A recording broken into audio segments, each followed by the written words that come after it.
Welcome to Home with Simone. My name is Simone, and a huge thank you to all of my subscribers, whether new or existing, guys. I really appreciate you all. Thank you for your continuous support. Today, we're going to be making Brussels sprouts two different ways. First thing we're going to do is boil the Brussels sprouts. And honestly, guys, I strongly suggest, because we're doing it two different ways, that you boil them differently. So half of them, I would suggest that you steam, and the other half you can bring to a complete boil, because we're doing smashed Brussels sprouts and also mashed Brussels sprouts. Say that 10 times. I'm going to apologize in advance if I mix it up, because seeing that word over and over, it's a tongue twister. But anyways, let's jump back into the video. So that was the first mistake I made. I should have prepared them two different ways, because I'm making two things that need different consistencies. But needless to say, I was completely committed. And so I decided, let me just move forward with the plan that I had in my mind, because I was set on trying to do the smashed Brussels sprouts. Again, if you're doing them, I suggest that you steam them, not boil them, so that you have a little bit more of that dense consistency. It's a little firmer. So when you do go ahead and fry it, you get that crisp that you really want. What happened with me is, as you're about to see here, once I smashed it, I realized it was way overcooked for what I'm doing. But I was convinced I could make it work, so I just continued on with the plan. I ended up having to use paper towel, because if you look in the plate, you can see there's a lot of liquid that came out of the first batch that I'm doing right here. And I did two batches. So I just had to kind of wipe all that liquid up by patting the paper towel on it, and hoping that I got enough. In all honesty, I feel like I should have done a little bit more, but I was hungry and I'm like, let's get this done. So with the seasonings, I always say you add what you like. Just take inspiration from what I'm doing and add what you like, because not everybody likes the same spices. Not everybody can eat the same spices. Some people have different nutritional limitations that they have to follow. And sometimes these are the reasons why we don't try new things. But at the end of the day, it's okay to try new things within your limitations. If you have high blood pressure, you want to avoid a lot of the salts and things like that. And some people don't want to use dried seasonings. Well, you can always use your fresh seasonings as well. But this is what it looked like when it was all seasoned and ready to go.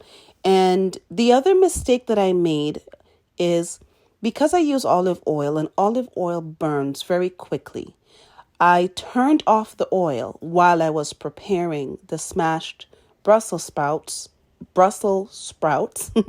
and when I put them in, the oil wasn't hot enough. So they kind of sat for about just a couple of seconds. I would say about 20 seconds or so, until the oil got back to a nice heat, and then it started working. So I noticed that this could have been a reason why my Brussels sprouts did not come out as crispy as I like. Again, in addition to them also just being overcooked. I wanted to try to see if maybe I picked a different four, if I would have better luck with the consistency of it. And these weren't as bad. Not as much liquid came out of them. And I thought, yes, I'm going to get it right this time.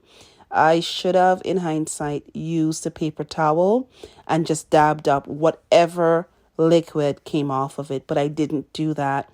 And I just went right to seasoning these ones. I did season them a little different. And that's one of my favorite parts of cooking, is that you really can just do whatever you want when it comes to your spices. You put whatever you want on it. This is for you. It's not, like you're doing it for a whole group of people and you have to be too concerned. When cooking for yourself, you really get to play with so much different taste and different flavors together. And that's how you figure out sometimes you like things that you never knew you liked. The other thing is with Brussels sprouts, they have such a dense, smoky flavor to them. Like they carry a really powerful taste on their own.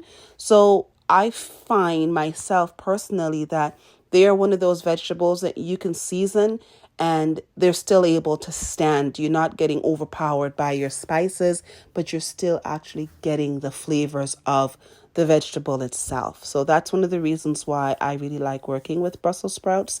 And believe it or not, they're actually one of my favorite vegetables. I know. I'm one of the few that really enjoy Brussels sprouts, but I do. I think that they taste really good. I find them to be filling and I find them to be fun to cook because you can do them in so many different ways. This is what they were looking like. And you see what I mean? Look at the amount of oil I ended up having to use. Again, big suggestion when making these. If you have a non-stick frying pan, use a non-stick frying pan. It'll help to eliminate the amount of oil that you're putting, or some people like to use butter, because when making a healthy meal, I mean, everything does count. I'm not going to crucify myself and say, oh, it's unhealthy because I have a little too much oil. But if I had used a different pan, then I would have gotten a different result, and I think it would be better. So putting the other ones in there, I just kind of want to go through quickly some of the mistakes I made with this so that you guys don't make the same mistakes. First things first, non-stick pan, make sure it's hot, and steam your vegetables. Don't boil them, or I should say steam the Brussels sprouts, don't boil them. And if you smash them, whether you see a lot of liquid or not, just dab that liquid out. This is what they look like. I've got the two different flavors that I did. You can clearly see that the ones I dabbed have a little bit more crunch to them. And the ones that I didn't dab, they were a little bit softer and kind of fell apart in my hands. And there's that oil I was talking about. I'm going to go right ahead and make my next meal, or make my Brussels sprouts the next way. And this is one of my favorite ways. I used to do this for my son when he was younger as well. This is really good for people who don't like Brussels sprouts because then again, you can add a lot of things to it. If you're not fond of this real dense smoky taste, I recommend a sweet potato and mashing it in with this. It's such a beautiful flavor and you're still getting that Brussels sprout, but you're also getting a little bit of that sweet. So it's a nice way to kind of integrate that into your diet because it is important for us to consume vegetables, even the ones we don't really like.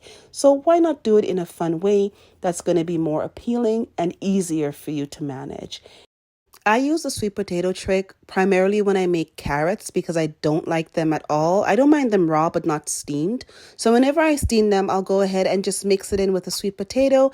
And in that way, I'm eating my carrots in a tasteful manner. Again, add whatever spices you want. I kept it pretty simple with this, just the white pepper, seasoning salt, garlic salt, and then I added some of the, parsley. And also I have scallion or green onion. Mix it up really, really good because you want every bite to be flavorful. So I have the mashed Brussels sprouts and then I have the smashed Brussels sprouts. Now, they were an epic fail in texture, but in taste, they were so delicious. It was really good and I'm looking forward to trying this one more time. I also like to have a simple salad. I don't eat salad dressing, to be quite honest. It's very rare you'll see me have. Even if I'm eating like a Caesar salad or a Greek salad, I probably will put very little on it. But I do have a thing with textures and I don't like all of my food to be the same texture. So seeing that I have mashed and I have smashed, I wanted something with more of a crunch to it. And that was light and refreshing. And that's why I have a simple salad. Can you guys believe that we did this with 2.5 cups of vegetables? I mean, who would have ever thought you can have a complete meal, be completely satisfied with just your veggies? This is really vegan and vegetarian friendly. And for all of you carnivores out there, if you wanted to add, some protein to it, some salmon, some chicken, some shrimp, whatever other meats that you wanted to add to it is completely fine. It still will be a healthy meal. I know some of you are interested in how I do my meal prep. Next video, I'm going to be showing you guys me meal prepping for 2 weeks. So I'm looking forward to doing that with you. If you're interested, don't forget, give me a big thumbs up, comment, share, and turn on your notification bells so I can see you all in the very next video.